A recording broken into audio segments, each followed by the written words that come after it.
Assalamualaikum warahmatullahi wabarakatuh dan salam sejahtera. Saya Syifa Sabrina dan ahli-ahli kumpulan akan membentangkan tentang komunikasi di tempat kerja.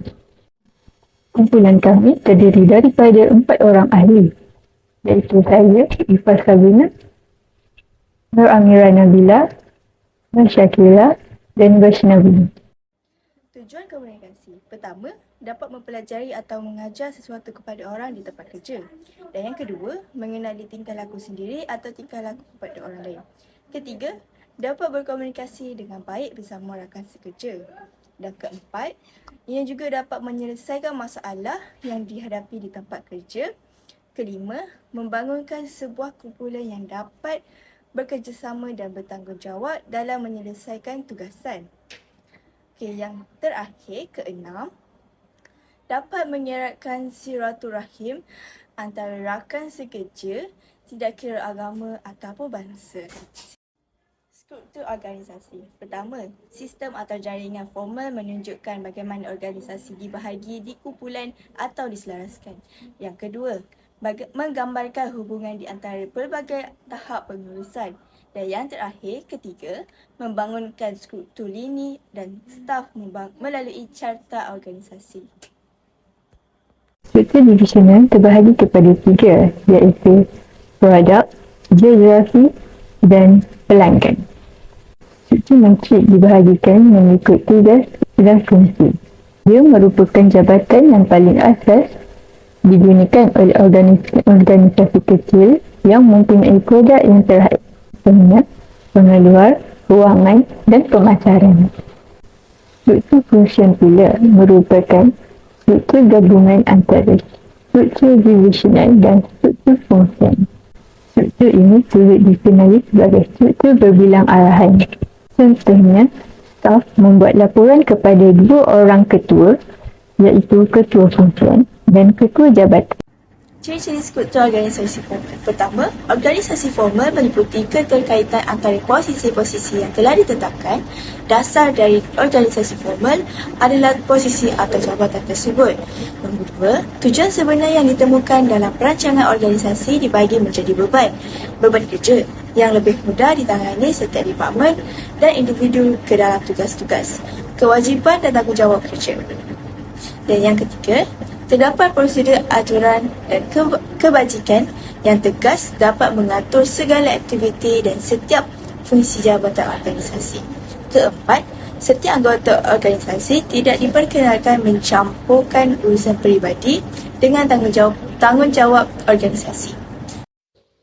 Dalam saluran komunikasi formal, ada 3 jenis pola komunikasi, iaitu komunikasi secara menegak, komunikasi secara mendata, komunikasi setara.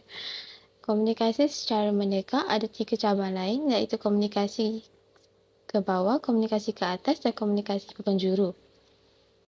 Komunikasi atas ke bawah melibatkan penyampaian maklumat antara majikan kepada pekerjanya. Komunikasi bawah ke atas melibatkan penyampaian maklumat pekerja kepada majikannya. Manakala komunikasi setara ialah penyampaian maklumat antara pekerja dan pekerja. Komunikasi mendata berlaku di antara rakan sekerja di dalam satu kumpulan atau satu kumpulan yang berlainan. Mereka berkongsi maklumat dan menyelesaikan masalah bersama mereka. Komunikasi mendata ini merupakan komunikasi yang lebih efektif kerana menggunakan kaedah email, telefon, memo, laporan dan sebagainya.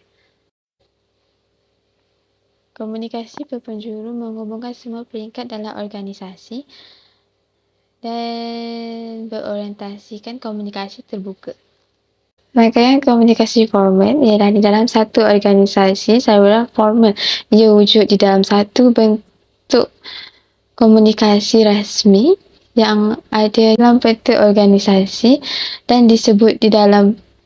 disebut sebagai penerangan jabatan. Saluran komunikasi formal adalah satu saluran yang tersusun yang dengan baik dan dikenali sebagai saluran institusi. Ia juga penting dalam memastikan maklumat yang disampaikan kepada pekerja, khususnya dalam sistem organisasi. Komunikasi formal terbahagi kepada 3 iaitu rantai, roda dan saluran. Kata-kata maklumat yang tinggi dan tiada kewujudan pemimpin. Komunikasi formal rangkaian roda mempunyai ketepatan maklumat yang tinggi, penyampaian maklumat yang sederhana dan tidak mempunyai pemimpin. Komunikasi formal rangkaian semua saluran ialah komunikasi yang cepat tetapi ketepatan maklumat adalah kurang, serta ketiadaan pemimpin mengherutkan penyampaian maklumat. Saluran tidak formal yang terdapat 4 sistem. Yang satu adalah sistem gugusan, sistem berkabaran kalian, sistem mengumpat dan akhir sekali sistem grapevine. Sistem gugusan dikenali sebagai rangkaian dalam suatu pola buah mulut yang berkuasa dalam organisasi. Yang kedua adalah sistem kebarangkalian. Maklumat menarik tetapi tidak berkaitan dengan kerja, itu adalah sistem kebarangkalian. Yang kedua adalah berkesan sekiranya menyampaikan maklumat jujur. Yang ketiga adalah sistem mengumpat. Sistem mengumpat maklumat menarik tetapi tidak berkaitan dengan kerja. Yang kedua, berkesan sekiranya menyampaikan maklumat dan jujur. Sistem yang keempat adalah sistem grapevine. Sistem grapevine merupakan apa sahaja bentuk komunikasi yang berlaku dalam organisasi. Grapevine boleh dibezakan dari jenis-jenis komunikasi lain dalam organisasi kerana ia mempunyai ciri-cirinya yang tersendiri. Yang terakhir adalah sistem serantai. Sistem serantai, maklumat mengalir dari seorang ke seorang yang lain. Rangkaian dianggap paling tidak tepat. Kelebihan dan kekurangan struktur fungsi yang tidak formal. Kelebihan dan kekurangan struktur fungsi yang tidak formal. Antara kelemahan struktur organisasi tidak formal ialah: pertama, sumber adalah melalui kabar angin. Kedua, menolak penentangan terhadap perubahan organisasi. Yang ketiga, menimbulkan masalah. Yang keempat, organisasi secara keseluruhan terlalu bergantung pada satu orang. Yang kelima, tujuan peribadi pimpinan dan tujuan organisasi selalunya tidak dapat dibezakan. Akhir sekali, keunggulan sebuah organisasi sangat bergantung kepada kemampuan kepimpinan kerana ia menetapkan keputusan, kebijaksanaan dan pengendalian dipegang sendiri.